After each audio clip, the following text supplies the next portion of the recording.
tafiti zinaonyesha hapa Tanzania, ukienda kuuliza wananchi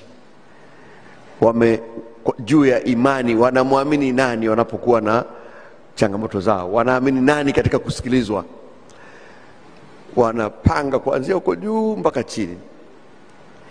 Watu wa kwanza wanaoaminiwa Tanzania ni viongozi wa dini. Kwa hiyo wananchi wanaposikia jambo limetoka kwa viongozi wa dini, wanaaminiwa sana. Ndio wengine wanafuata katika mlolongo huo kitafiti. Mheshimiwa Rais, wanaposikia jambo limetamkwa na rais, wanamwamini. Taasisi ya tatu, Jeshi la Wananchi wa Tanzania, linaaminiwa sana, wanafuata mlolongo huko, na wengine wanafuata. Wengine wa mwisho sitawataja, na wataja tu waliopo juu.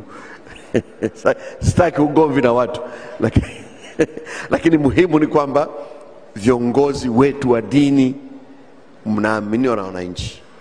Kwa jambo ambalo mmelifanya hili, mmesaidia sana nchi yetu juu ya uchaguzi wa kesho kutwa, juu ya umuhimu wa wananchi kwenda kushiriki na wakashiriki kwa amani.